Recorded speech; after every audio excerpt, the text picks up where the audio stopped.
bit of the bubbly. That's undisputed. I'm better than you, and you know it. And we are NXT.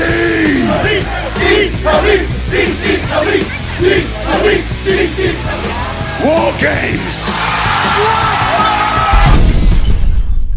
Salut les smarts, salut les marques, vous écoutez Catch Up, le podcast qui transpire le catch même en période de confinement. Pour vous, chaque semaine, on regarde, on résume et on analyse les shows de la WWE, mais pas que, puisqu'aujourd'hui on parle AEW versus NXT, c'est la baston du mercredi. Alors pour gérer cette guerre du mercredi des audiences, il faut effectivement un militaire, un amiral, ça tombe bien, je suis amiral Armbar et je suis accompagné pour cette review des shows du 1er avril, ce n'est pas une blague, par le Luchasaurus des podcasts, Tonton Chris. Salut tonton, comment ça va aujourd'hui ? Salut amiral Armbar, salut peuple de catch-up. Eh ben écoute, ça va plutôt pas trop mal. Préparons la trousse à pharmacie. C'est la review de la baston du mercredi, yeah! Ouais, et ça va saigner cette semaine. Il y a eu presque un meurtre télévisé dans un des shows. On n'a pas encore au moment où on enregistre ce podcast, puisque du coup confinement, on fait ça très vite. On est là jeudi début d'après-midi, on vient à peine de regarder les shows. Tonton Chris et moi ce matin, on se réunit cet après-midi pour vous faire ce petit podcast de baston du mercredi. On n'a pas encore les reviews, les ratings, les audiences américaines, donc on ne sait pas qui a gagné. Mais petit récap pour l'instant sur les deux précédentes émissions baston du mercredi qu'on a faites avec donc Tonton Chris et Ringside. La première fois, donc il y a 2 semaines, c'était AEW qui avait remporté les suffrages de catch-up. La semaine dernière, c'était NXT. Donc là, égalité, balle au centre. On verra en fin de podcast laquelle de ces émissions prend l'ascendant sur l'autre. Je te propose que, honneur au vainqueur, on commence par reviewer du coup NXT qui a gagné la semaine dernière. Yes. Le vote catch-up, donc NXT, on commence à avoir l'habitude, c'est le Performance Center qui est donc vide, terriblement vide de spectateurs. Ce soir, on commence direct dans le dur avec donc l'expérience Velveteen Dream, donc qui débarque tout sensuel qu'il est, afin de combattre Bobby Fish, puisque donc Dream est en train de chasser, de lorgner, de convoiter le titre de Adam Cole Baby, et donc Adam Cole décide de lui envoyer un peu ses sbires de l'Undisputed Era, et donc c'est le vétéran Bobby Fish qui ce soir s'y colle et va goûter à l'expérience du Dream. Donc un petit match assez court où Bobby Fish sera seul. Aucun autre membre de l'Undisputed Era sera visible durant le match et non plus après. Rapidement, Bobby Fish va attaquer la jambe de Velveteen Dream, lui causant une petite blessure douloureuse au genou qui va l'handicaper durablement pendant le match. D'ailleurs, je sais pas toi, mais j'ai trouvé que Velveteen Dream criait vraiment très fort de douleur. Peut-être qu'il a l'habitude qu'il y ait le public qui masque un peu ça. Là, on l'entendait gueuler comme une vache qui se fait trucider dans tout Performance Center. Mais malgré ce désavantage, Velveteen Dream placera en fin de match donc du coup un DVD, un Dream Valley Driver out of nowhere un petit peu pour le compte de 3. Pas suivi de sa traditionnelle descente du coude Purple Rainmaker. Et donc après le match, il se prendra d'une petite promo très courte où il dira en gros à Adam Cole que il se rapproche de son titre, que Adam Cole devrait poser ses manettes de jeux vidéo, il peut jouer beaucoup et gamer comme un gros porc durant le confinement, mais bientôt il va goûter à l'expérience et ce sera Dream Over. Alors toi du coup, je sais, il me semble que tu me l'avais dit la semaine dernière, il y a 2 semaines, que depuis quelque temps, le Velveteen Dream, t'étais plus aussi hypé qu'à ses débuts. Est-ce que ce match t'a réconcilié avec lui ou pas ? Effectivement, je trouve qu'il a baissé un peu d'intensité ces derniers mois. J'avais dit que je pense que c'était dû pas mal, je pense à sa blessure entre autres, et qu'effectivement il était un peu moins. Alors c'était pas vraiment que je suis moins hypé, mais c'est que je le trouve un petit peu en perte de vitesse, quoi. Mais pour le coup, on peut dire qu'il se relance puisque là, il se rappelle au bon souvenir de Adam Cole et que là, il se place véritablement en number one contender face à Adam Cole. Donc écoute, là, il a l'air d'être lancé vers le main event de NXT. On a eu un match qui a duré un bon quart d'heure quand même.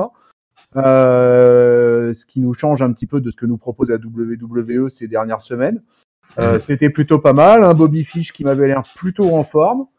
Donc le combat en lui-même était plutôt agréable, mais alors effectivement, comme tu l'as bien souligné, le problème quand même, c'est que le Velveteen Dream qui gueule un peu trop fort alors qu'il y a vraiment personne dans le Performance Center, et ça fait un petit peu étrange, quoi. Ça a un côté, ça a un côté un peu bizarre. Bon, de toute façon, moi je continue sur le principe que les matchs sans public, c'est vraiment très très compliqué à appréhender. C'est assez, ça, voilà, ça nous berce un peu dans un océan de tristesse. Mais bon, il y a, en tout cas, on sent que les deux, ils ont donné le meilleur d'eux-mêmes, qu'ils étaient à fond et que, et c'était pas si mal. C'était pas si mal pour un quart d'heure de match. Maintenant, vas-y. Le seul truc pour finir là-dessus, c'est que, Velveteen Dream, je pense, profite largement du fait que Keith Lee, à l'heure actuelle, est American North Championship et que du coup, c'est lui qui est placé pour le titre suprême de NXT. Ouais. Un petit point, pas qui m'a gêné, mais j'aurais cool qu'il y ait au moins par exemple un Kyle O'Reilly qui soit aux alentours du ring, et pas tellement pour intervenir dans le match parce que Velveteen Dream gagne, c'est normal et c'est attendu et c'est comme ça que ça va se passer, mais ne serait-ce que pour faire un peu de bruit, pour qu'il y ait Kyle O'Reilly qui encourage Bobby Fish, etc., ne serait-ce que pour faire un peu là aussi d'interaction, faire un peu plus de foule, pour moins qu'on entend les mouches voler entre les prises, surtout puisque moi je sais pas toi, mais alors ce soir à NXT, aux commentaires on avait donc Tom Phillips qu'on a depuis le début du confinement, et avec lui c'était pas Byron, c'était Sam Roberts, et moi je ne supporte pas sa voix, Sam Roberts, vraiment elle me revient pas, et je trouvais que ce qu'il disait au micro était franchement pas intéressant, et vraiment les commentaires dans ce cadre de match sans public prennent une place encore peut-être plus importante que d'habitude parce qu'ils habillent énormément le son durant les matchs, ce qu'ils disent. Et là vraiment moi Sam Roberts c'était pénible. Pour le coup, je te rejoins. Déjà, pour une raison simple, moi, c'est que déjà, Mauro et Nigel McGuinness me manquent énormément. En particulier, Nigel, tous les deux, en fait. Non, il n'y en a pas un plus que l'autre. J'aime les deux. Donc, je trouve Tom Phillips très professionnel. Mais voilà, je te rejoins. Le Sam Roberts est vraiment pas intéressant. Raconte que des conneries, se trompe sur les prises. Voilà, vraiment un commentateur sans relief. Et donc c'est déjà assez difficile comme ça en ce moment de suivre les shows de la WWE. Alors si c'est en plus pour se taper un commentateur tout pérave, ça le fait pas trop. C'est clair. On avance dans le show, on a une interview backstage avec donc ceux qui sont arrivés la semaine dernière, donc un duo de Fort Golgoth en provenance directe du Rajasthan et d'Inde, qui sont accompagnés de leur manager, donc Malcolm Bivens qui est présent. Donc on revoit un replay où la semaine dernière ils viennent agresser The Original Bro Matt Riddle, et donc voilà leur manager Malcolm Bivens oversell ces deux Golgoth en donnant leurs statistiques, leur taille, leur poids, que c'est des gros monstres, qu'il a parcouru la terre entière pour chercher l'équipe de plus gros barbares qu'il pouvait trouver. Donc Rinku et Sorav, c'est leur nom. Ils disent qu'ensemble ils sont une force, mais c'est surtout une famille, les entreprises Bivens. Et ensuite, donc, l'intervieweuse tend le micro à Rinku et Sorav qui parlent en hindi. Voilà. Donc, franchement, ça confirme le fait qu'ils parlent en hindi. Ça confirme que c'est vraiment, j'ai l'impression de voir la même chose que les Authors of Pain. C'est deux gros barbares avec des grosses barbes qui sont typés d'un pays moyen-oriental et qui parlent dans leur langage avec un manager qui est un peu leur mouthpiece, quoi. Et ce qui est dommage parce que en Inde, la plupart des gens parlent anglais, pour y avoir passé quasiment 2 mois. La plupart des gens parlent anglais, donc du coup, j'ai vraiment l'impression de voir un pastiche, une régurgitation du concept Authors of Pain. Est-ce que toi t'arrives à avoir un peu plus d'intérêt dans ce trio, parce que moi je suis pas du tout optimiste pour eux. T'as tout dit, quoi. C'est vraiment c'est un copier-coller des Authors of Pain. Et tu à la place tu mets Ellering à la place de Malcolm Bivens, et puis voilà, l'affaire elle est faite, quoi. Ouais. Donc en plus je comprends pas, il s'attaque à un mec seul, c'est-à-dire c'est une tag team mais il s'attaque à un mec seul. Donc, mais c'est le champion par équipe. Oui, c'est vrai. Donc, et comme il disait la semaine dernière, Dunne, il est coincé en Angleterre, donc voilà, ils en profitent, c'est le bon moment. Ils en profitent quand il est seul, comme ça ils peuvent bien le dominer, ça, pourquoi pas, quoi, ça passe. Okay, en termes de concept d'équipe, moi, ça m'empêche une sans faire bouger l'autre, comme on dit. Voilà, ouais. Et puis j'attends de voir un peu ce que vont donner les deux Golgoth dans le ring aussi, hein, parce que c'est bien beau, hein, qu'ils soient monstrueux, qu'ils soient grands et lourds, mais maintenant, voyons voir ce qu'ils valent in-ring. Ouais, tout à fait. Et on n'aura pas leur début ce soir. Par contre, le début de Dexter Lumis, on va l'avoir, hein, et de sa victime du soir, Jack Atlas. Donc Dexter Lumis, on avait vu une petite vidéo promo la semaine dernière. Hein. Donc c'était Sébastien Shaw du côté de d'Impact. Hein. Donc un mec qui a un physique assez impressionnant, très baraqué, une coupe très rasée sur les côtés, une grosse moustache blonde et des yeux bleus glaciaires. Et il a la particularité, du moins de ce que nous vendent les commentateurs, de ne jamais cligner les yeux. C'est vrai que dès qu'il entre dans le ring, il fixe sa victime en restant calme, donc une aura très inquiétante, hein. Sa musique d'ailleurs sera très inquiétante aussi. Il porte des gants. Alors, Velveteen Dream, durant son match, portait aussi ses gants mauve de satin.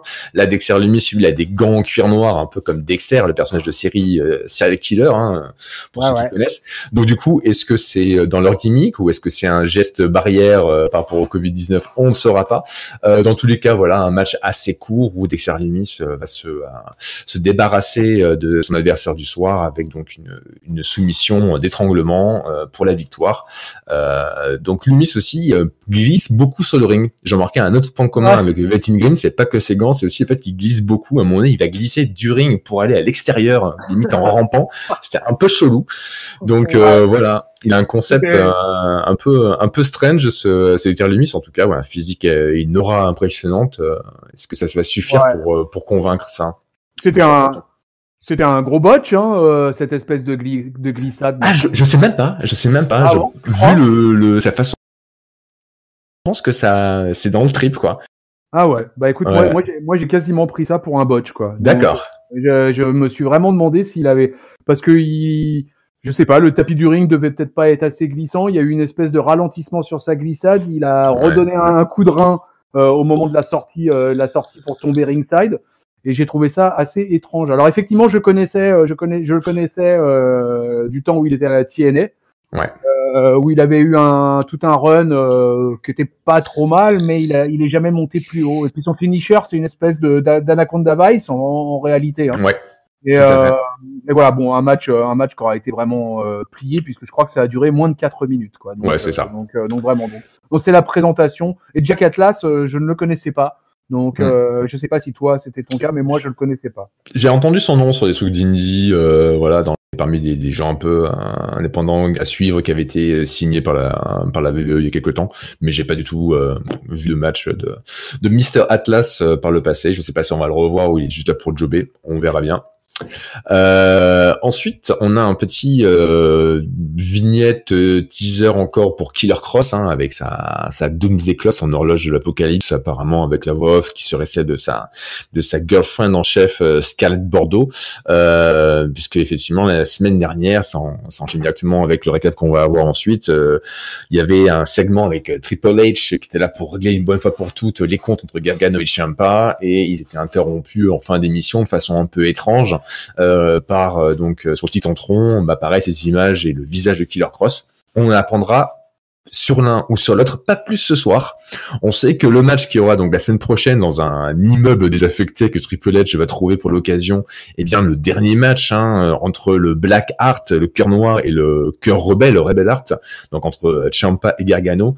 Donc ça, il est intitulé One Final Beat, un dernier battement de cœur. Le match entre les deux, donc une dernière fois une confrontation. On ne saura pas plus ce soir qu'est-ce que Killer Cross vient foutre là-dedans. On ne saura pas plus que ce soir ce qu'est la stipulation ou les conséquences de ce match entre les deux. Ça reste un mystère total. Ouais. Voilà. Ouais, c'est vrai que ça, c'est assez bizarrement traité. C'est assez mystérieux. Un mystère mystérieux, comme on dirait. Ouais, voilà. Voilà. Sur Killer Cross, moi, je suis vachement content de voir ce mec arriver à la WWE, parce que c'est un mec que j'ai regardé un peu à la TNA et que je trouvais vraiment impressionnant, quoi, qui a vraiment une gueule, quoi. Il a non seulement un physique, mais une gueule aussi, quoi. Et puis sa femme, quoi. Merde, sa femme, quoi. Il faut quand même le dire. Hein, donc écoute, moi je suis curieux de voir de ce qu'ils vont en faire du Killer Cross.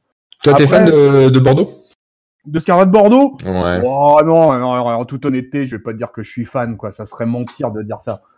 Disons que je la trouve attrayante physiquement. Mais sortie de ça, même si elle est maquillée à la truelle, quoi. Mais sortie de ça, je vais vraiment pas vous dire que je kiffe Scarlett Bordeaux, parce que ça serait un mensonge. Ouais, pour ceux qui seraient pas familiers avec Impact, qui était assez genre reine de beauté, un peu dans le principe des divas, des heures pas les plus sombres d'histoire de la WWE, mais pas loin. Donc c'est vrai que pour les gens qui aiment à NXT la division féminine, parce qu'effectivement on a des caractères, on a des quelque choses qui sont talentueuses. Ce qui est à Bordeaux, c'est pas trop le profil. Hein. C'est un peu plus les combats de polochon en bikini que les Iron Woman match, hein. Donc on verra bien si entre temps est-ce que peut-être avec le bon encadrement du Performance Center elle a su développer un site de catch plus technique, mais bon, ce que j'avais vu en tout cas à Impact à l'époque me laissait pas présager du très bon dans le ring.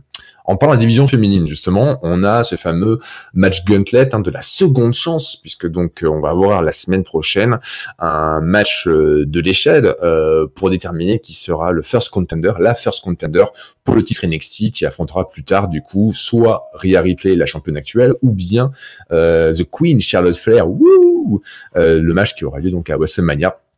Donc le match commence avec Shotzi Blackheart et Deonna Purrazzo qui est la virtuose des équations visiblement d'après son titre centron, hein, c'est un peu chelou cette histoire. Et donc Shotzi Blackheart va réussir à se défaire de Deonna Purrazzo par une soumission. Rentre ensuite Xiali qui avait été mystérieusement agressé la semaine dernière et qui a permis donc du coup à Yoshirai de s'insérer dans toute cette histoire et de gagner sa place. Shotzi Blackheart va réussir aussi à se défaire de Xiali. Ensuite, c'est Aliyah, qui elle aussi bien sûr se fait battre très rapidement. Enfin, Kayden Carter qui avait eu son petit moment de gloire face à Asuka lundi dernier à Monday Night Raw. Shotzi Blackheart battra tous les pronostics puisqu'elle restera la dernière sur le ring, et c'est Dakota Kai qui arrivera en dernière adversaire de ce soir avec du coup Raquel Gonzalez, ses gros bras, et malgré une très belle performance de Shotzi Blackheart qui aura donné du coup tout ce qu'elle avait pour s'en sortir suite à de différentes interventions et de distractions d'arbitre, et bien c'est bien Dakota Kai qui ravit la dernière place dans ce match. Mais plus que ça, c'est quand même la performance de Blackheart qui restera en mémoire, je pense, de ce match. On est d'accord. Ouais. Ah ouais. Et d'ailleurs c'est normal, je trouve, qu'elle est pushée, celle-ci, parce que sa musique d'intro, on dirait franchement du Motorhead. Elle a les cheveux verts et d'habitude, elle arrive sur un tank. Je veux dire, si ça crie pas Triple H dans tous les sens. Donc c'est normal qu'elle soit un peu la chouchou du patron, j'ai l'impression. Ouais, un peu, ouais, c'est vrai, ouais. Mais n'empêche, un gauntlet match qui a duré quasiment 25 minutes. Là, les filles se sont données bien. Shotzi Blackheart, elle a une prise de soumission qui est bien crédible. Mais elle fait pas que ça, puisque pour battre Aliyah, par exemple, elle place une senton. Oui. Elle élimine Kayden Carter après en avant-dernière, et puis fatalement, quand on voit Dakota Kai rentrer en dernière, on se dit que là, ça va être chaud pour Shotzi Blackheart, vu qu'elle a passé quasiment 22 minutes sur le ring à ce moment-là. Bien sûr. Et qu'en plus, Dakota Kai arrive avec Raquel Gonzalez pour lui filer un coup de main par-dessus le marché. Donc, on se dit que la Néo-Zélandaise, il y a peu de chances que la victoire lui échappe, quoi. Mais c'est pas mal. Les filles ont fait plutôt une bonne performance sur ce combat. Moi, je suis plus mitigé. J'ai trouvé que je trouve que le match est, par certains segments, comme tu as dit, était assez long. On manquait clairement de fluidité et de percussion. Voilà. Après, même belle performance de Blackheart, et ça, l'histoire qu'on nous raconte marche. On veut ne la pusher. C'est ça qu'il faut retenir, c'est qu'elle a fait une belle performance et qu'elle a perdu avec les honneurs parce que effectivement Dakota Kai a triché et qu'elle a gagné clean contre les 4 précédents. Donc clairement, c'est elle la vraie gagnante de ce match, même si c'est pas elle qui sera dans le combat à l'échelle. Elle est amenée à être pushée dans la division féminine assez fort. Mais ouais, je trouvais que le match était elle a un peu un ventre mou par certains moments qui était pas. Ouais. Après, bon, moi, je t'avoue que pour moi, Dakota Kai, elle me crispe un peu, quoi. Moi, je suis pas un grand fan de Dakota Kai, à vrai dire. Non, je trouve que son heel turn est loupé. C'était bien orchestré par rapport à Tegan Nox et Tegan qui revenait de blessure. Fallait effectivement une rivalité un peu plus, on va dire personnelle pour nous faire adhérer à son personnage. Et Dakota Kai, c'est pourquoi pas. Son personnage était un peu en perdition, de babyface, c'est trop générique. Un heel turn peut être une bonne solution à ce moment-là. Mais c'est comme les antibiotiques, c'est pas forcément automatique. Là, Dakota Kai en heel, ça marche pas. Et on a beau lui mettre effectivement une présence inquiétante et gros bras comme Raquel Gonzalez. Moi, j'accroche pas, ouais. Non, bah moi non plus. Donc, et moi, j'espérais que Shotzi Blackheart allait aller au bout, en fait. Donc, bon, même si j'avais peu d'espoir à partir du moment où j'ai vu Kai rentrer en dernière position. Oui. Mais bon, moi, voilà. En tout cas, moi, je suis pas un aficionado de la néo-zélandaise. Et donc, du coup, écoute, Shotzi Blackheart à revoir. C'est ça qui a suivi en tout cas. Mais on verra la semaine prochaine. Donc le match pour l'échelle, donc je rappelle ceux qui seront dans le match. Donc on a bien sûr Dakota Kai qui s'est qualifié ce soir en dernière chance, qui rejoint Tegan Nox, sa meilleure ennemie, Chelsea Green, Mia Yim, Yoshirai et Candice LeRae. Un petit prono sur les 6 là, la personne que t'aimerais voir gagner. Ah bah si. Ah bah si. Déjà, je trouve que le line-up est pas mal de ce ladder match. Et moi, clairement, il n'y a pas photo, mais pour moi, c'est Yoshirai. Ouais. Alors, autant je suis d'accord avec toi, j'aimerais bien l'avoir, et en plus, ce match à l'échelle, clairement, c'est une stipulation qui lui donne carte blanche pour montrer tout son talent insensé. Par contre, il est pour moi assez clair que qui que ce soit qui gagne ce match à l'échelle perdra contre Rhea Ripley ou peut-être Charlotte. Donc ça me ferait... Ouais, je suis pas du coup fan pour que ce soit Yoshirai qui aille au casse-pipe derrière, puisque j'aimerais bien la voir avec la ceinture, mon Yoshirai. Et ça serait la deuxième fois qu'elle ferait un match pour le titre, et je sais pas si elle aurait une troisième chance après. Donc... Ouais, écoute, je suis moins pessimiste que toi. Je me dis que si jamais c'est Yoshirai qui gagne, quand même, vu la qualité incroyable de cette japonaise, il y aura peut-être quand même contest, quoi. Il faut voir.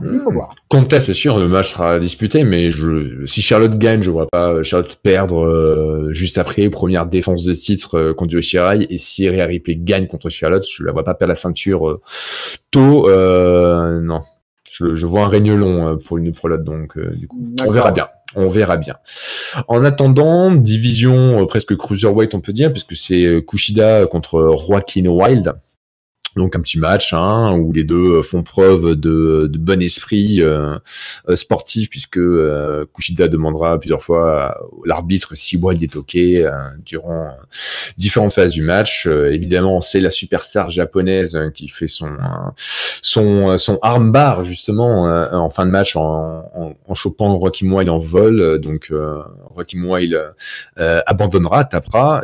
Et ce qui est intéressant dans ce match, plus que le match lui-même, c'est l'après-coup, puisque Joaquin Wilde sera dans le parking, donc devant le Performance Center, en train d'être interviewé, et puis une camionnette débarque de nulle part, freine bruyamment, comme ce qui est arrivé à Raúl Mendoza il y a quelques semaines. Et bien des hommes masqués avec des masques de luchador sortent, disent à Joaquin Wilde, allez, maintenant tu montes. De suite, Joaquin qui fait ok, cool les mecs, cool, et il se fait embarquer, la fourgonnette repart de plus belle. Tout le monde se pose la question, qui sont ces gens? Est-ce que tu as une idée de ce qu'il y a derrière? Parce que moi je sais. Moi aussi je sais, c'est le Dark Order, non? Exactement, mais oui. C'est Brody. Il est malin ce Brody. Sans fort chez All Elite Wrestling. Franchement, bravo les gars. Mais moi j'ai vu les mecs débarquer. Parce que j'ai fait non. J'attendais juste un Join the Dark Order. Ah ouais, ça aurait été énorme, t'imagines quoi. Même j'aurais trop aimé un plan dans NXT où tu vois les gens qui sont interviewés à l'intérieur et que tu vois dans le fond une affichette collée avec marqué vous en avez marre de perdre, Join the Dark Order, tu vois, ça. Le crossover de malade. Un peu comme John Moxley qui fait un coucou à la caméra de WWE backstage. la semaine dernière, quoi. Voilà. C'est ça, ouais. Donc voilà, bon, ce serait de plaisanterie. Clairement, ce n'est pas Dark Order qui est derrière ça. Est-ce que la WWE fait un taquet à Dark Order qui fait des taquets à Vince McMahon chaque semaine, comme on va le voir dans la review de Dynamite qui va suivre? Donc c'est quoi cette histoire d'enlèvement des cruiserweights? D'abord Raul Mendoza, maintenant Joaquin Wilde. Ces deux superstars qui sont latines. Là, on voit les gens, ils ont des masques de luchador. Est-ce que y a une espèce de truc Ingo Bernables ou je ne sais quoi Ouais, ou est-ce qu'on est dans une préparation d'une Nuestra Familia là, quelque chose que moi je réclame depuis assez longtemps à la WWE en réalité. Ouais. J'espérais d'ailleurs avant le confinement, j'espérais un peu un rapprochement des différentes stars latinos là avec Rey Mysterio, Andrade, Garza, Carrillo et compagnie. Voilà, peut-être qu'on se dirige vers un clan latino. Moi, je serais assez favorable à ça. Mais bon, pour l'instant, on reste dans l'expectative. Il y a pas eu d'explication plus que ça. Et puis finalement, j'ai envie de te dire, Raúl Mendoza comme Joaquin Wilde, c'est des mid-quart d'heure, voire des low-quart d'heure. Donc, on sait pas trop où ça nous mène, ça. Non. Comme il n'y a pas eu d'explication plus que ça. Surtout qu'en plus non seulement c'est des low quart d'heure, mid quart d'heure, mais en plus c'est des mecs, voilà, à chaque fois quand ils ont été kidnappés entre guillemets, c'était à chaque fois ils sortaient d'un match qu'ils avaient perdu. Donc c'est bizarre, ils kidnappent des mecs qui perdent quoi. Donc John Dark Order. Voilà. c'est ça. C'est exactement leur procès mec quoi. C'est t'es un loser, rejoins-nous quoi. Voilà. On est exactement dans ce délire là. Ouais. Bref, on passe au main event of the evening, donc un match de titre pour la ceinture nord-américaine. Donc c'est le Limitless Keith Lee qui défend contre ses deux opposants du moment, Dominik Dijakovic et Damian Priest. Yeah. I want to live forever. Donc un match entre les trois. Hein, donc on connaît bien la dynamique depuis quelques semaines entre eux tous. Alors, avant d'en venir au finish, toi, qu'est-ce que t'as pensé du match comme ça, à brut pour point? Je suis curieux de voir ton avis. Pour voir si on se rejoint ou pas. Écoute, j'ai trouvé ça pas mal parce que à la base, moi, j'aime les trois. Donc, j'avais déjà dit la semaine dernière, moi, je suis fan des trois. Je suis assez d'accord avec toi. Et puis ton clone vocal, plus les mois passent à NXT, plus je le trouve bon. Voilà, Damian Priest, moi je trouve qu'il progresse semaine après semaine et il dépareille pas dans un match avec Dijakovic et Keith Lee quoi. Il y a eu pas mal de bons moves quoi, mais j'ai trouvé que le match s'essoufflait au bout d'un moment, mais je pense que c'est largement dû au fait de l'absence du public. Je pense que là, le même triple threat avec un public, je pense. À Takeover, comme c'était prévu. D'ailleurs, ils ont mis le logo de Takeover sur le titre Tantrum pendant le match, puisque ça fait partie des matchs qu'on aurait dû avoir au Takeover Tampa. Et donc, ils avaient annoncé, comme on vous disait la semaine dernière dans la précédente émission, que ces matchs auraient lieu donc durant NXT TV. Je suis un peu d'accord avec toi. C'est pour ça que je voulais pas être d'une influence quelconque, mais moi, j'ai été un peu déçu. J'attendais beaucoup de ce match entre les trois. Je suis gros fan des différents matchs qu'il y a eu entre Dijakovic et Keith Lee. J'aime bien effectivement aussi Damian Priest dans le ring. Et là, je trouvais que c'était pas du tout à la hauteur de ce que j'attendais. Je trouvais Keith Lee qui manquait de patate, d'énergie, qui manquait de vitesse par rapport à d'habitude. Il n'y avait pas ces explosions où d'un coup il passe à 5e vitesse et il fait des trucs de fou. Il y avait aussi beaucoup de temps perdu sur les mises en place dans des spots où il y en a un qui était sur la 3e corde et l'autre le rejoint pour faire une espèce de Tower of Doom je sais pas, ça prenait du temps, c'était un peu mou, c'était un peu chelou. Au final, ce qui se passe, c'est que gavé de pas arriver à avoir la victoire, Damian Priest récupère ses matraques télescopiques et rentre dans le ring. Il y a beau l'arbitre qui a beau lui dire arrête, fais pas le con. C'est une triple frite, arbitre. Donc pas de disqualification, je fais ce que je veux. Damian Priest va pour frapper Dijakovic Dijakovic esquive, place son fist your eyes. Sauf que du coup, au lieu de rencontrer la mâchoire de Damian Priest, le genou de Dijakovic rencontre la matraque télescopique. Donc il y a très mal. Keith Lee se relève, envoie valdinguer donc c'est Priest hors du ring. Donc, comme il avait fait Adam Cole il y a plusieurs mois, qui était devenu un mème d'Internet. Et donc, suite à ça, Kisly passe son Big Bang catastrophique sur Dijakovic et conserve le titre nord-américain. Et on voit les deux adversaires qui ont les boules, pendant que Kisly est bien content de closer le show avec sa ceinture. Mais ouais, pareil que toi, j'ai trouvé que c'était pas le match que j'attendais. De défense, c'est triste. Un match qui s'est essoufflé en fait au bout de quelques minutes, quoi. Un match très vite, hein. Qui a perdu en intensité, voilà quoi. C'était vraiment décevant. Je pense vraiment que c'est lié à l'absence de public, parce que je pense que le même match dans des circonstances classiques, on aurait été emballé, et un match qui aurait pu terminer en 4 étoiles. Et là, pour le coup, ouais, ça a fait un petit peu cheap. Ouais, la performance des trois à prendre en compte, hein. C'est pas le manque du public, c'est aussi moi, je m'attendais à ce que ce soit cette semaine le match de catch qui, en termes de catch pur, soit le plus, qui m'intéresse le plus ou qui me plaise le plus. Eh ben non. Donc, donc voilà. Et ben tant pis pour cette première prestation. Alors peut-être qu'on aura droit à un autre match entre les trois, et j'espère que ce soit au niveau de ce qu'ils peuvent donner.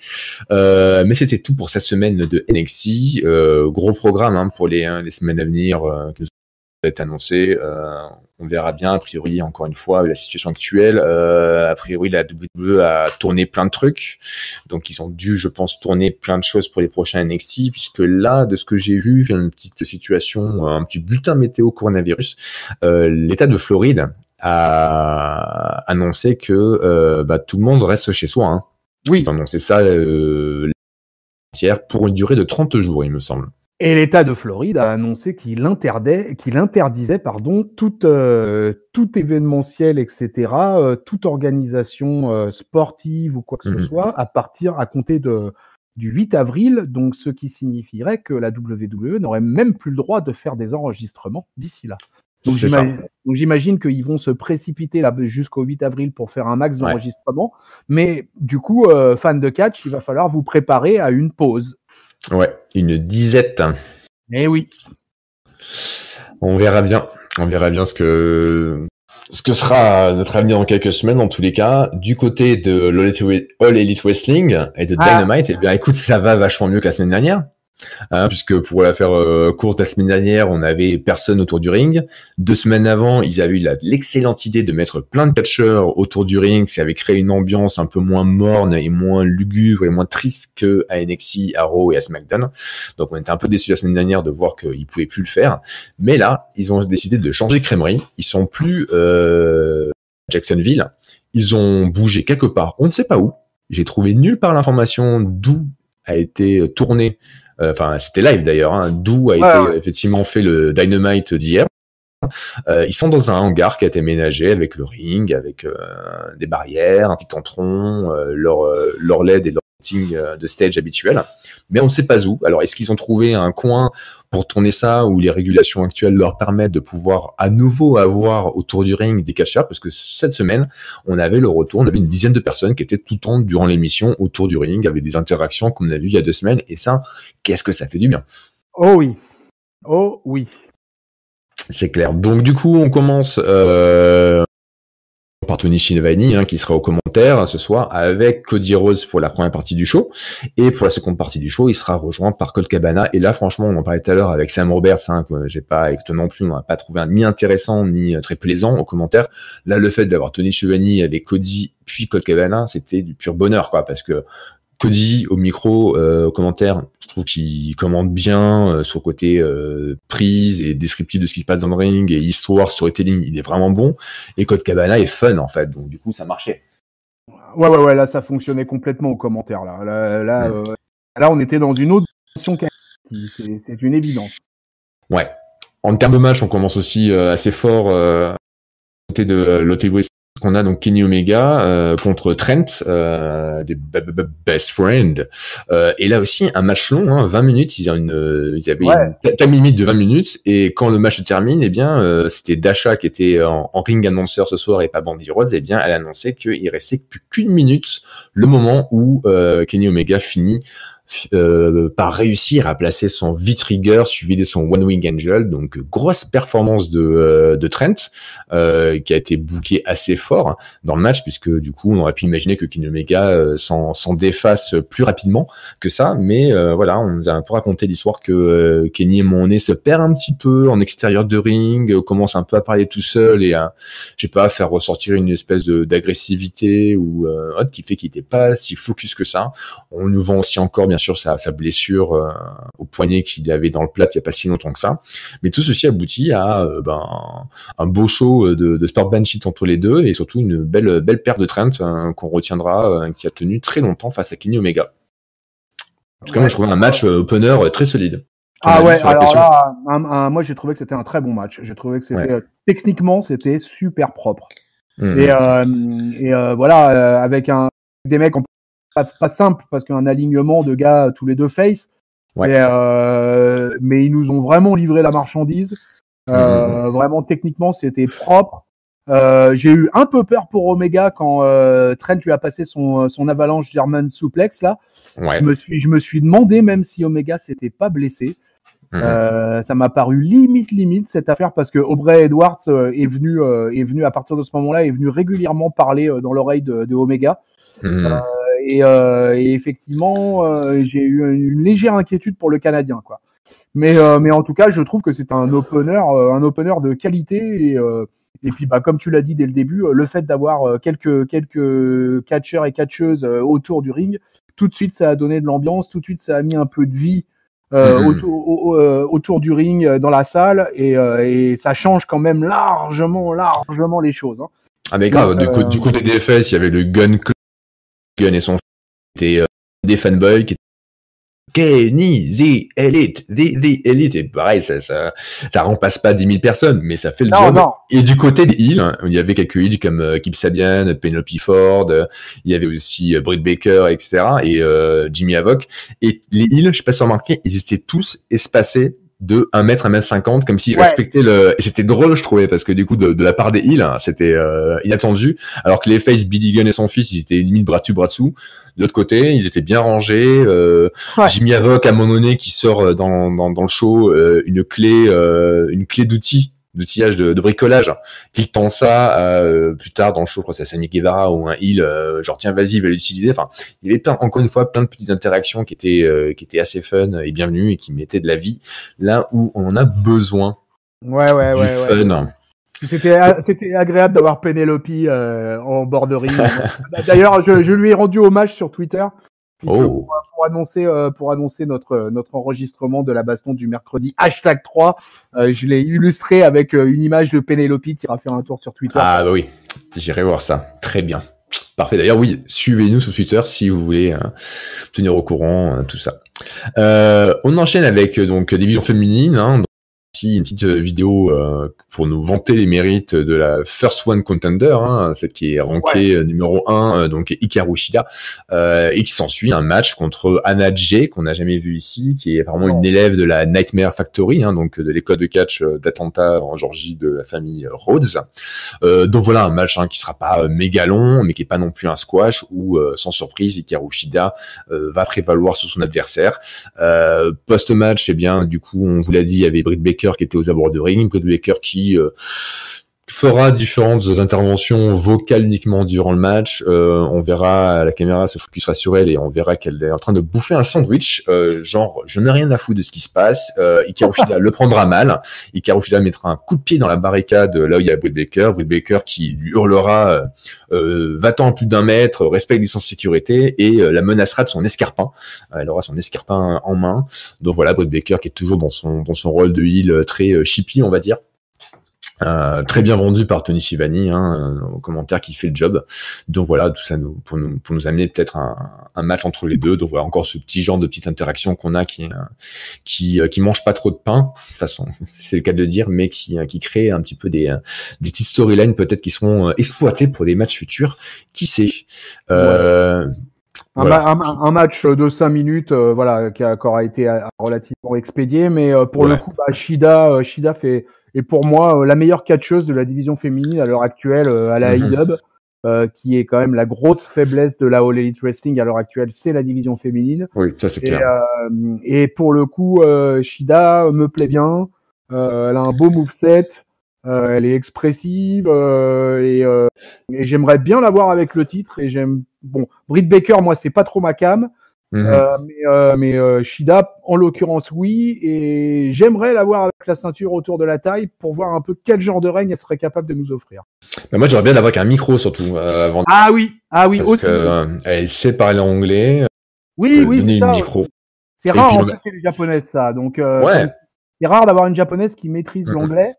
Et donc, c'est vrai que t'as tout à fait raison. Ouais, c'est vrai que c'est un peu dommage que jusqu'à présent, elle ait quasiment jamais eu le micro entre les mains, quoi. Je pense qu'encore une fois, ils savent pas trop encore développer de storyline efficace de la division féminine, donc du coup, ils savent pas trop quoi lui faire dire peut-être, ou je sais pas. C'est un peu compliqué cette histoire. Enfin voilà, on verra si ces temps de réflexion du confinement les amènent à trouver des pistes intéressantes. Dans tous les cas, faut qu'ils tentent des choses avec les divisions féminines pour effectivement essayer de la faire décoller, parce que pour l'instant, on a quelques matchs comme je dis qui sont pas désagréables, mais qui sont pas en tout cas captivants. Hein. À la fin de l'émission, c'est clairement pas ça que tu retiens. Non. Non. On a ensuite une vidéo qui nous parle de la future confrontation entre Jon Moxley, le champion, contre Jake Hager. Cette collision qu'on nous annonce pour dans 2 semaines, puisque dans 2 semaines, on aura donc un match, un No Holds Barred match en arène vide entre les deux pour le titre. Donc, il perd pas de temps du côté de Elite Wrestling. On va avoir un match de titre suprême dans 2 semaines. Donc, on a une vidéo qui va nous montrer où Jon Moxley fera du coup son personnage de « Ok, les gens veulent prendre ma ceinture, c'est normal, j'en ai rien à foutre, c'est le job, mais je suis un fou furieux dans ma tête, je vais tous les fumer. » De son côté, Jake Hager fera un peu la brute en disant « C'est bon, j'ai Jon Moxley en main, je sais que c'est un homme qui est en dessous de moi et je peux le dominer et maîtriser comme j'ai dominé les gens en MMA. » Chris Jericho qui fera job en disant qu'il est tout à fait pour que Jake Hager aille chercher le titre et le récupère, puisque de toute façon du côté d'Inner Circle, on est une vraie famille, on se tape pas dessus, on vole pas les finishers des uns des autres, on pique pas au boulot, donc s'il gagne le championnat, c'est très cool. On aura 2 champions au sein d'Inner Circle, et ça c'est parfait, et ce que confirmera Sammy Guevara un peu plus tard. Donc du coup là, gros match de titre dans 2 semaines. Alors, est-ce que Jake Hager a une chance de l'emporter face à Jon Moxley et pour une victoire complètement surprise, ou c'est déjà plié d'avance et on sait que Jon Moxley gardera le titre? Moi, je fais partie de la team plié d'avance, quoi. Ouais. Pour moi, il n'y a aucun suspense dans cet affrontement-là, quoi. Donc, surtout que Hager claironne partout sur les réseaux sociaux, etc., de ses prochains matchs à venir en MMA. Donc, je vois pas comment c'est possible à aucun moment qu'ils prennent le titre, quoi. Ce qui était bien dans tout ce package, c'était le fait de rappeler que Moxley, il a une cible dans le dos avec la ceinture, et que du coup, de toute façon, après Hager, il y aura encore du monde qui fait la queue pour venir l'affronter. Et donc ça, c'est plutôt pas mal. Il va y avoir de la compétition par rapport au titre suprême, et ça, c'est une bonne chose. Mais bon, en tout cas, sur l'affrontement dit entre Hager et Moxley, pas une seule seconde, je n'imagine Moxley perdre son titre. Ouais, je suis assez d'accord, du moins pas de suite, ça serait trop Moxley, une grosse star pour la perdre de suite. Ouais, et puis moi je te dis, c'est ce que je t'ai dit au début, je trouve que c'est mal géré par la IW, ça, parce que Hager, il claironne trop partout qu'il va avoir son prochain match de MMA, etc. Donc tu vois, j'ai du mal à imaginer qu'on lui colle la ceinture sur les hanches alors que le mec il est en pleine préparation pour un match dans l'octogone, quoi. Ça paraîtrait pas très très logique, quoi. Mais bon. Ouais, mais on a déjà eu des précédents avec Lesnar. Oui, c'est sûr. Mais là, franchement, dans les circonstances actuelles, j'ai du mal à imaginer ça. Ouais, je te rejoins sur la globalité, même si ça me gêne moins. Je suis pas traumatisé là-dessus.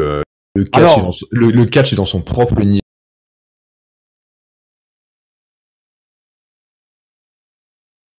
Ah, je t'entends plus, mon amiral.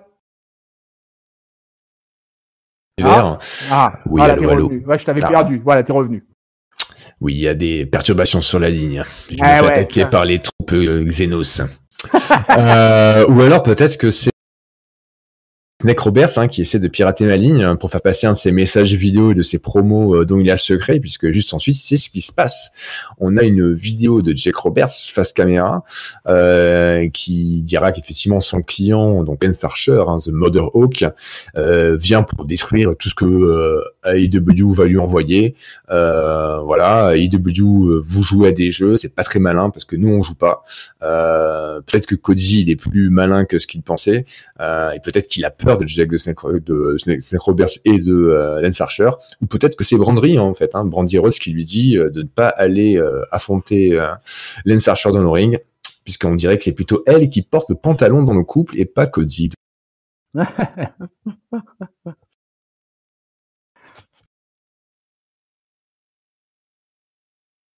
Ah, on a des problèmes de son aujourd'hui. Ah, voilà. Voilà, donc Lance Archer qui va pulvériser son adversaire du soir, à savoir le petit Marko Stunt, qui va se faire balancer dans tous les sens jusqu'à la fin du match, où il va se faire balancer de l'autre côté de la barricade sur Orange Cassidy et Chuck Taylor, qui étaient là pour regarder le match. Donc voilà, un match assez rapide, où Marko Stunt aura le temps d'une offense, mais qui ne fera même pas trembler ou vaciller Lance Archer, qui mangera au petit déjeuner Marko Stunt, sachant que Lance Archer du coup est dans la course pour le titre TNT, puisque effectivement la All Elite Wrestling a annoncé la semaine dernière qu'ils allaient mettre en place une ceinture mid-carder, un peu l'équivalent du TV Champion, ça s'appelait donc TNT Championship, puisque TNT est le nom de la chaîne. Et donc, on a un championnat qui va se dérouler dans les semaines suivantes. On va avoir 4 matchs, incluant 8 bonhommes. Donc, on a la carte de ce championnat. Donc, d'un côté, on a Sean Spears qui affrontera Cody. Dans le même côté de la carte, on a Sammy Guevara qui affrontera Darby Allin. Et de l'autre côté du tournoi, on a Kip Sabian contre Dustin Rhodes, The Natural. Et donc, Lance Archer qui affrontera Colt Cabana, qui est au commentaire ce soir. Donc voilà pour ce championnat, pour cette nouvelle ceinture. Lance Archer, grosse domination ce soir. Bon, attendu face à un adversaire qui faisait 2 fois moins sa taille que lui. Est-ce que Lance Archer, tu le vois gagner ce championnat, être le premier TNT champion, ou non, il va rencontrer un obstacle sur son chemin?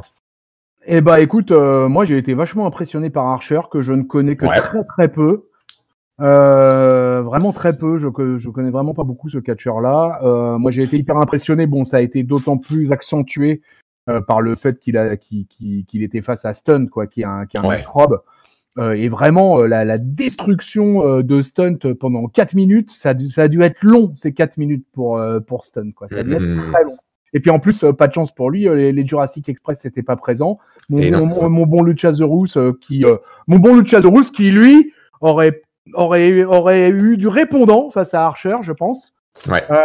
Mais pour moi, je reconnais que je suis très impressionné par Lance Archer. Vraiment physiquement, la gueule, le look, il a voilà son finisher là, son blackout là, qui est bien costaud. Et puis il était en mode destruction de partout, quoi, parce que quand il attrape Stunt là sur la apron et qu'il le balance sur Cassidy, Gunn et compagnie là, oh là là là là là là là. Et vraiment, j'aimerais bien que tu m'en dises un peu plus sur Lance Archer, parce que pour le coup, moi, c'est un type que je découvre là. Ouais, Lance Archer, si vous voulez voir un peu ce qu'il a, il a fait partie du Suzuki Gun, qui est une des grosses factions. Des gros salopards qui trichent tout le temps, qui sont à 15 autour du ring pour intervenir durant les matchs. Et donc lui, plus particulièrement, il faisait partie du Killer Elite Squad, qui était une tag team. Donc il a été champion tag team du côté du Japon, avec donc David Boy Smith Jr. Ah, ok. C'est la WWE. Donc voilà, un Killer Elite Squad, ça montre bien la thématique de la tag team. Donc très dans la destruction, très dans le cash très stiff et très est très violent. Et ensuite, il a eu un petit run solo où il était en rivalité contre Moxley justement pour la ceinture américaine du côté du Japon. Voilà. Donc vous pouvez aller voir les matchs. Moi, j'ai pas trop vu dans ce run solo, c'est tout dans ce run par équipe, avec donc les squads que je l'ai vu. Et là, c'est clair que dans le paysage de la Haute Elite Wrestling, qui comporte pas tant de big guys que ça, forcément, il arrive dans le haut de la carte, avec les Luchasaurus justement, avec les Jake Hager, donc et les Brody. Donc voilà, ça fait un gros costaud qui débarque. Ouais, et d'ailleurs, je verrais bien un match contre Luchasaurus.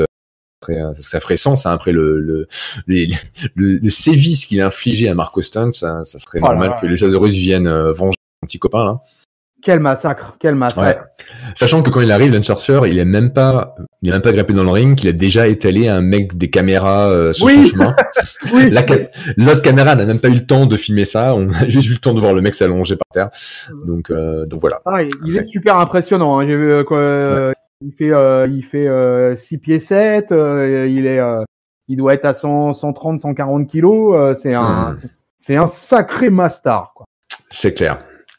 Et du coup, je trouve intéressant dans ce paysage où il y a plus des gars d'un profil, d'un gabarit comme Cody ou Trent ou Kenny Omega, d'avoir des gens comme Lance Archer ou comme Brody Lee qui de suite ont l'air ultra monstrueux parce que du coup il y a une différence de gabarit, quoi. Ouais, on n'est pas obligé d'avoir un Strowman ou un Lesnar pour avoir des gros costauds, quoi. C'est une question de perception en fait.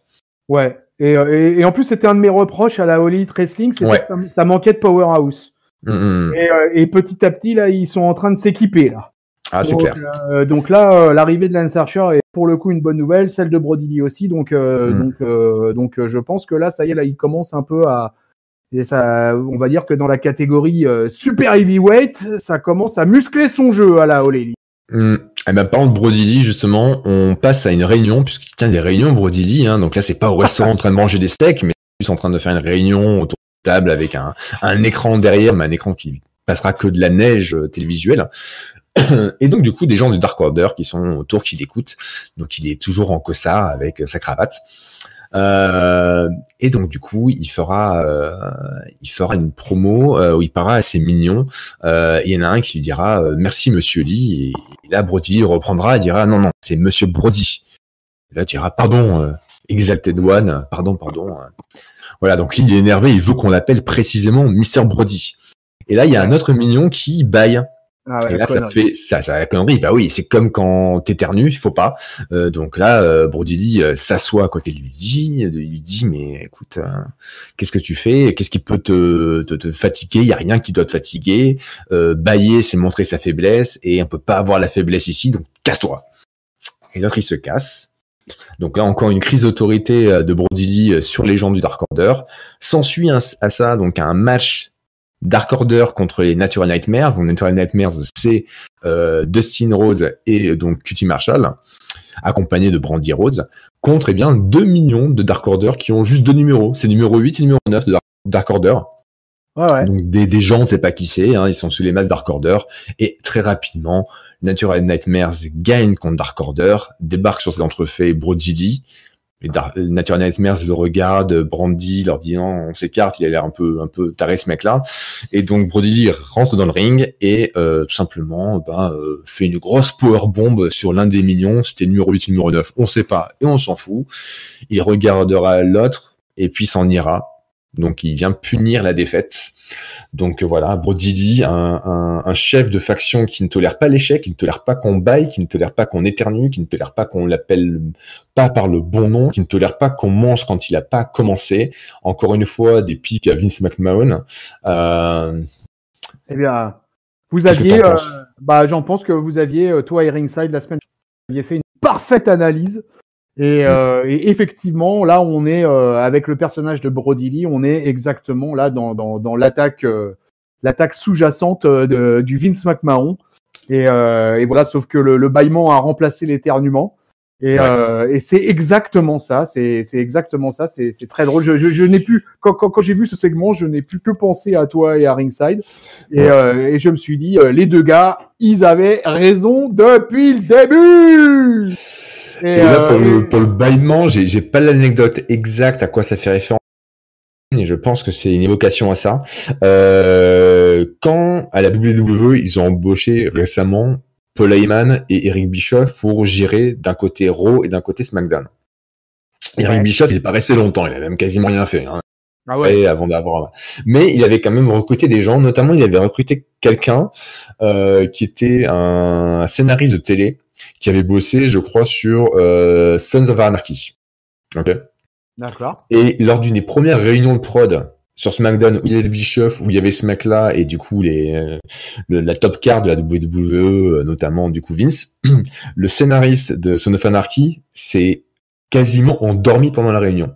Oh, et ça il a eu forcément un backlash backstage qui a fait parler sur les dirt sheets où du coup voilà ça a fait parler tout le monde et les gens étaient énervés par rapport à ça parce que c'est un manque de respect et compagnie, et notamment Vince. Ça lui a pas du tout plu que le mec baille et s'endorme durant la réunion. Et je pense que là, cette séquence, c'est en référence à ça. Peut-être je vois des références et il y en a pas, mais ça me m'étonnerait pas.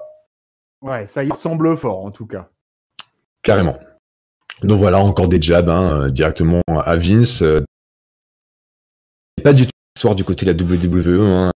Pas encore une fois sur les sites de news de multiples reports comme quoi ça fait grincer des dents. Donc je pense qu'ils sont pas prêts de s'arrêter du côté de la All Elite et avec Brody de faire ce genre de truc. Donc surtout que Brody a l'air d'en avoir un paquet d'histoires. Si ça vous intéresse, vous pouvez aller écouter l'excellent podcast Talk Jericho, donc le podcast de Jericho qui date de la semaine dernière où son invité c'est Brody Lee, et Brody Lee vide son sac, mais pendant 1h30 c'est un festival quoi.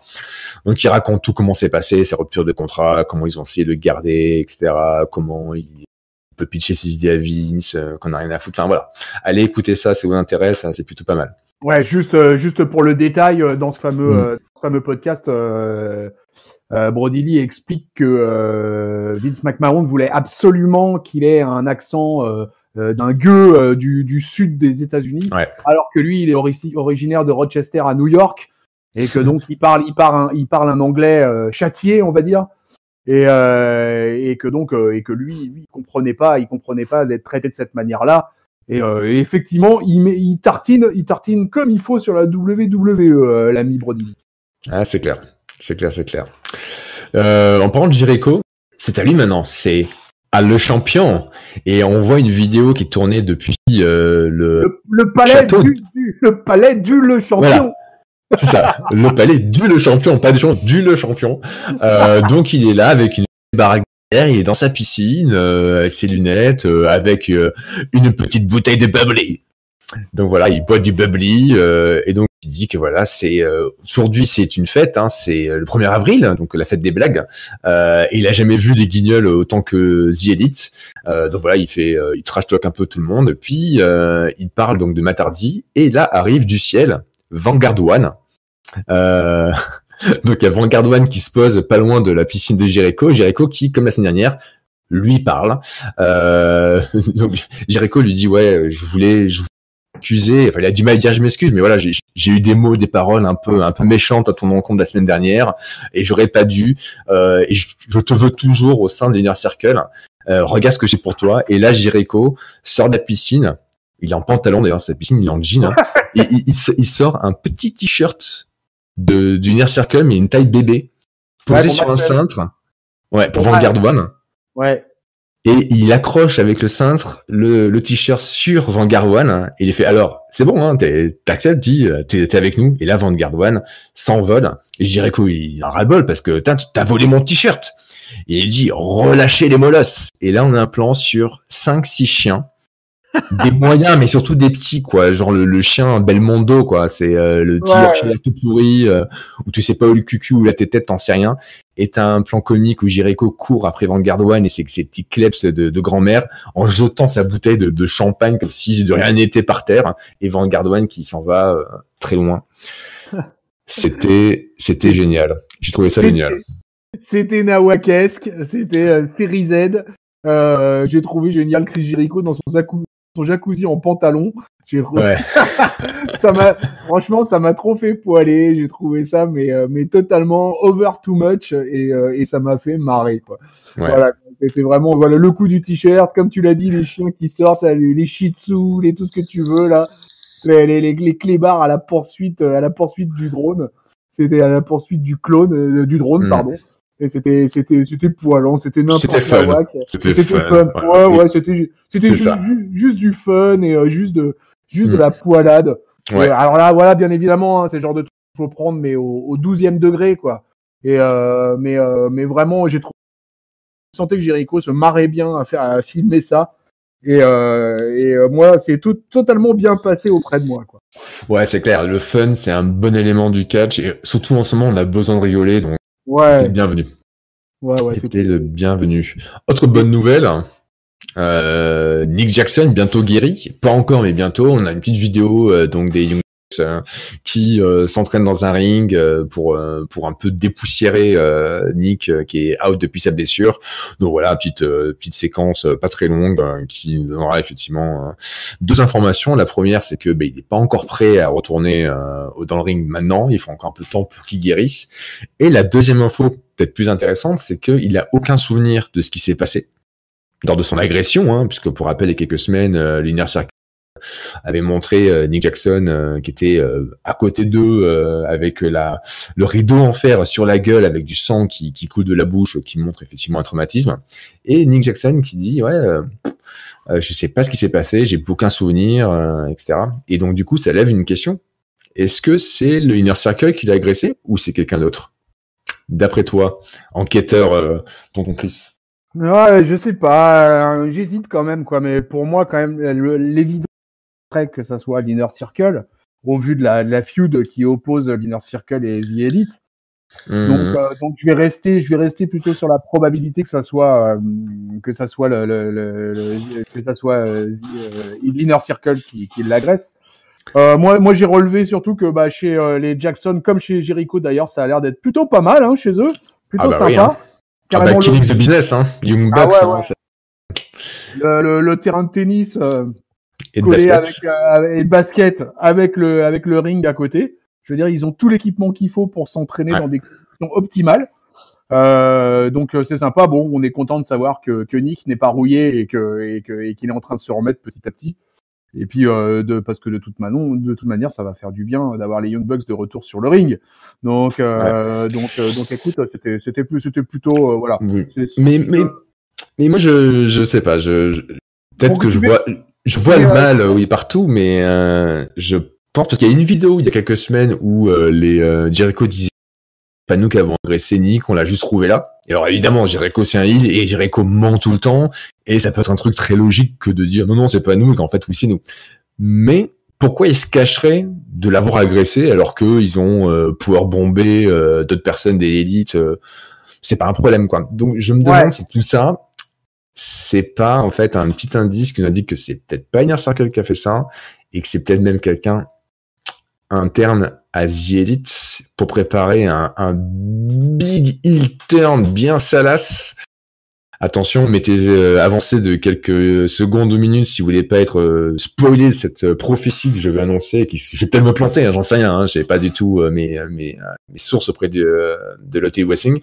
Mais est-ce que ça serait pas Cowboy Shit, Hangman Adam Page?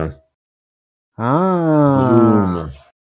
Puisque rappelons-nous, le soir où c'est le soir où il devait a priori peut-être remplacer Kenny Omega dans un match avec Adam Page contre des gens d'Inner Circle, où Matt Jackson voulait être le partenaire d'Adam Page du soir. Forcément, vu qu'il y a un gros bif entre lui et Adam Page l'envoie chier.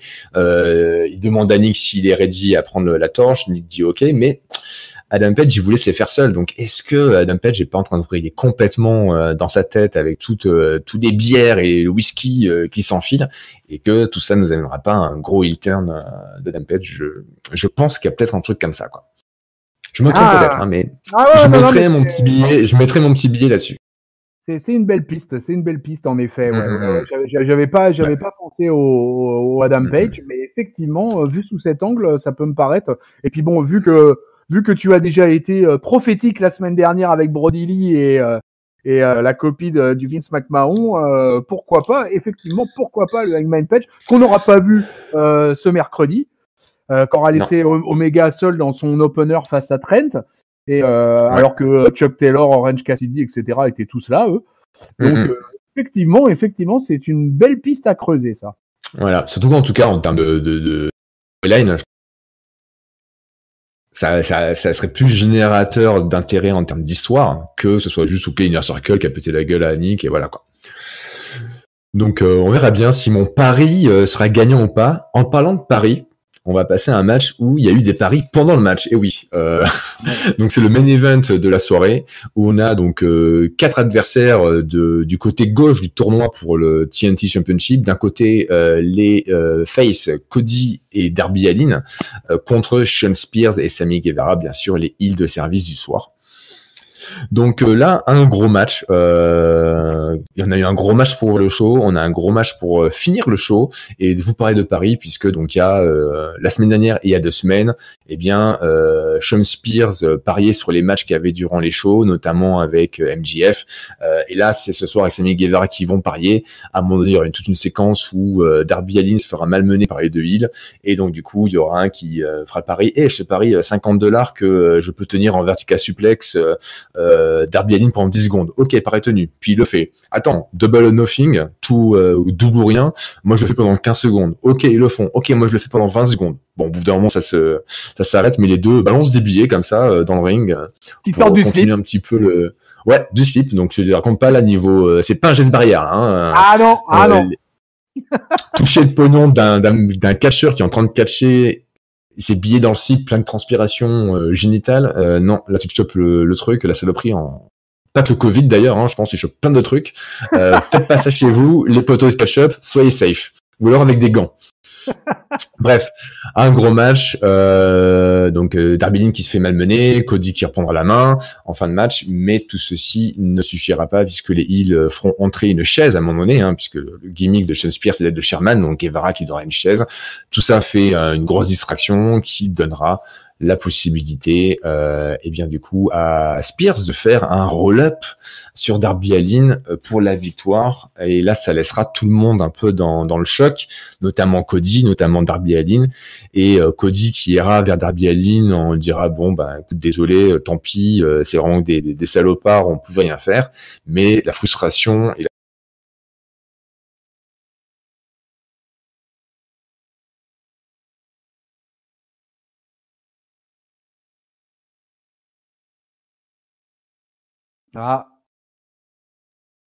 mais on voit que Darby en a un peu ras-le-bol du côté paternel à Cody, paternalisant et un peu grand frère qu'à Cody, hein, même quand Cody arrive dans le ring, Darby est déjà là, il lui fera une ou deux petites tapes sur l'épaule genre on va gagner ce soir, et Darby roule un peu des yeux en l'air genre ouais ok si tu veux quoi.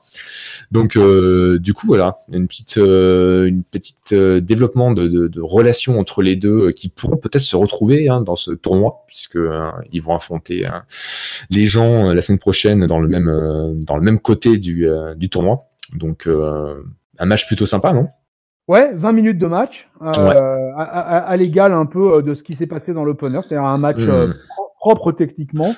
Un Darby Allin que j'ai trouvé meilleur que d'habitude entre les cordes, un peu moins dingue et un peu plus sérieux sur ses exécutions de prise. Toute la phase avec le gambling était plus fun. Bon, effectivement, tout ça, c'était pas très geste barrière, mais c'était quand même fun. Il y avait on sentait que Spears et Guevara s'éclataient bien. Spears, je sais pas ce que t'en penses, mais je trouve qu'il s'est pas mal massifié ces dernières semaines. Ouais, il a pris de la masse, du muscle, un peu de ventre. Je pense qu'il doit pas mal travailler à la salle le haut du corps là. Ouais. Mais qu'il faudrait peut-être qu'il travaille un petit peu plus les abdos là, ou alors c'est le confinement, il abuse un peu de la bière au confinement. Mais le match était plutôt agréable à suivre. Voilà, et puis les gagnent comme des heels quoi, hein, avec un bon petit roll-up des familles. Ouais. Et c'était plutôt bien foutu ce truc quoi. Et en plus les gars autour du ring pendant tout le match, que ça soit côté heel comme côté face, ont été vraiment bien chauds, ont bien gueulé pendant toute la phase du match. Donc du coup ça donnait de la vie. Une Aubrey Edwards qui était là, qui a quasiment tout arbitré ce soir quoi. Ouais. Elle est vraiment au top du top des arbitres à la All Elite Wrestling. D'ailleurs j'aime beaucoup cet arbitre. Et vraiment vraiment c'était vraiment pas mal. Alors autant j'étais en colère la semaine dernière qu'on donne un title shot à Guevara pour le titre de méga champion de la AAA, autant là j'ai trouvé que Guevara il avait fait le job. Ah oui, grave. Et puis Spears, on l'a ressorti un peu du formol parce que ça faisait un sacré paquet de temps qu'il avait pas catché. Et il a été plutôt à son avantage, j'ai trouvé. Je l'ai trouvé plutôt pas mal. Et du coup, c'était un petit main event qui vaut son petit pesant de cacahuètes. Quoi. C'était super efficace. Il y avait des bons spots. À un moment donné, il y avait une espèce de pilier aux abords du ring. Darby pilier et fait son coffin drop sur Spears et Guevara. Il est l'auteur 2 fois plus haut que la chronique, donc c'est une hauteur assez sensationnelle. Cody Rhodes qui a une petite séquence de soumission que je trouvais plutôt cool où à un moment donné il place le sharpshooter je crois sur Spears et puis ensuite il enchaîne un figure 4 lock leg lock sur Guevara ou l'inverse je sais plus. Bref, ok, tu vois, ça enchaîne. Et puis pareil, victoire des heels et avec cette petite brouille entre Allin et Cody. Bref, je trouve que là, la dynamique de la partie gauche du tournoi pour la TNT Championship, il y a des trucs qui sont intéressants. Et qu'au final, quoi qu'il se passe, qui que ce soit gagne les 2 matchs qu'on va voir, les 2 premières matchs de ce bloc, bah, la demi-finale entre les 2 sortants, il y aura un truc intéressant qui va se faire parce qu'il y aura l'historique de ce match qui en plus fait appel à l'historique d'anciens matchs, Cody contre Darby qui est une grosse rivalité, qui a eu des gros matchs, Cody contre Sean Spears aussi, Guevara contre Allin, enfin bref, il y a ces matchs-là, ils sont pas random, je trouve. Du côté droit, c'est plus random parce que c'est Dustin Rhodes contre Kip Sabian, il n'y a pas vraiment d'historique. Lance Archer contre Cabana non plus. Mais du côté gauche, c'est plutôt bien foutu, bien amené. Pour un tournoi, ils mettent des petits trucs en place qui sont, je trouve, assez cool. Et encore une fois, quand je vois ce soir la performance de Guevara et d'Allin, franchement, dans 4-5 ans, je vois un match en main event de pay-per-view entre les deux pour le titre ultime quoi, de All Elite. Ah ouais, t'en es là, toi, carrément. Moi, Sami Guevara et Darby Allin, pour moi, fait partie d'un avenir pour la All Elite Wrestling. Malgré leur gabarit, je pense que dans 4-5 ans, il peut y avoir un match de titre entre les deux parce qu'ils sont jeunes et ils ont plein de talent et ils vont pas arrêter que de grandir et de se perfectionner avec le temps et tout l'entourage qu'il peut y avoir à la All Elite Wrestling. Et ouais, moi je miserais bien sur l'avenir sur ces deux-là quoi. D'accord. Bah moi je suis un peu plus circonspect que toi. J'entends. Sur Darby Allin en particulier, plus que sur Sami Guevara. Après par contre moi je suis vachement satisfait parce que j'en avais déjà parlé, mais je suis vachement satisfait que la AEW nous sorte un titre intermédiaire. Je trouve que c'est une très bonne idée de leur part parce que ils ont quand même un roster assez conséquent et je trouve que c'est vraiment une bonne idée, une bonne initiative de nous coller un titre intermédiaire. Ça va impliquer encore plus les catcheurs dans différentes storylines. Ça va créer vraiment, tu vois, vraiment là on va avoir la partie main eventer, la partie mid-carder et je trouve que ça c'est une bonne chose. Et écoute, du coup j'attends ce tournoi avec une certaine impatience. Et il y a des matchs dans ce tournoi, il y a des matchs qui d'ores et déjà m'intéressent. Et par exemple, Sean Spears versus Cody là en 1 contre 1, ça c'est un truc qui me hype. Et donc je suis vraiment satisfait de la création de ce TNT Championship. Ouais. Ah bah cool, on est 2 et je pense qu'on est bien plus que ça. Effectivement, c'est bienvenu. Comme tu l'as dit, avec les nouvelles arrivées, il était temps d'avoir un titre pour occuper tout ce beau monde. Bien, alors il est temps maintenant de décider, mon cher tonton Chris. Pour toi cette semaine, qui c'est qui gagne la baston du mercredi? Alors, qui a gagné cette baston des hooligans du catch du mercredi soir? Eh bien, pour votre tonton Chris, ce soir, ça sera la All Elite Wrestling. Personnellement, voilà, j'ai beaucoup kiffé l'ensemble du show de la All Elite. Voilà, beaucoup plus vivant. Le fait d'avoir des catcheurs en bord de ring, ça change quand même un peu les choses. J'ai trouvé que c'était mieux construit, qu'on nous a en plus apporté des nouveaux éléments avec l'apport du TNT Championship dont on vient de parler. Je suis très hypé par l'arrivée de Lance Archer. J'ai trouvé Chris Jericho très drôle. J'ai trouvé l'opener et le match en termes de catch pur de très bonne qualité. Des combats propres et vraiment intenses et ça m'a bien plu et je suis en plus satisfait pour la division féminine de la montée en puissance de Hikaru Shida. Donc cette semaine Le NXT était pour moi très moyen et non, oui, vraiment pour cette semaine, il n'y a pas photo, c'est la All Elite Wrestling qui remporte la baston du mercredi. Eh bien, très bien. Il n'y aura pas d'égalité puisque je suis aussi d'accord. Donc, c'est la All Elite Wrestling qui remporte la 3e baston du mercredi.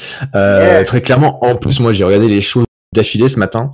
Et j'ai commencé par All Elite, puis après NXT. Et franchement, dans cet ordre-là, c'était compliqué NXT, quoi. Vraiment, parlant le manque d'ambiance, le manque d'éléments un peu légers, un peu fun, un peu entraînant, et le match de main event qui m'avait un peu déçu sur NXT. Vraiment, c'était compliqué de passer après le Elite Wrestling. Donc, si vous voulez regarder les 2 shows et que vous écoutez d'abord ce podcast, et ben du coup, je vous conseille plutôt de faire l'inverse, commencer par NXT puis après All Elite, parce que dans l'autre sens, moi ça a été complexe.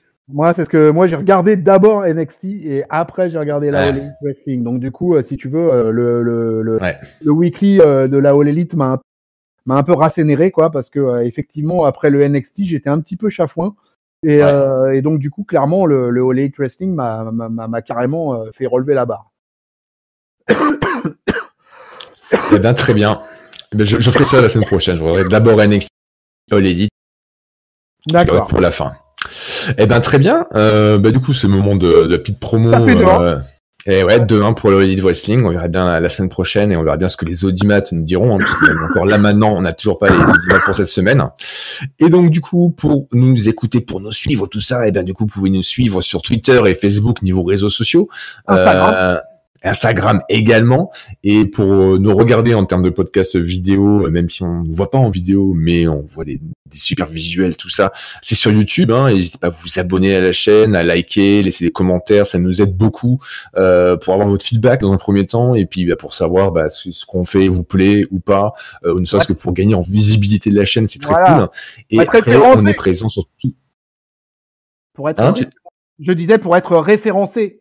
Exactement. Voilà, pour que plus de gens qui s'intéressent au catch puissent nous trouver. Et puis aussi, on est sur toutes les plateformes audio en podcast, hein, donc iTunes, Google, Spotify, Deezer, Ocha, j'en passe, et des meilleurs.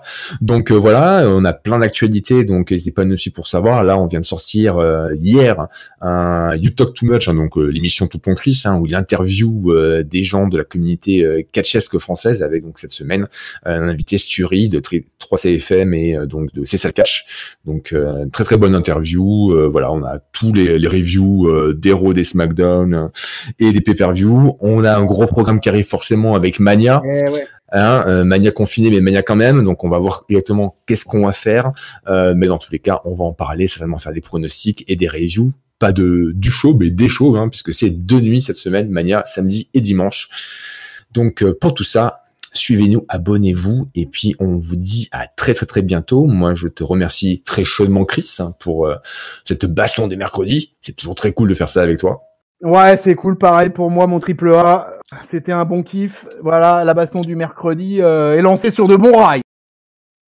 Tout à fait. Et puis, on vous dit à très bientôt et passez une excellente semaine plein de catch. Salut. Salut, amiral. Salut, peuple de catcheurs.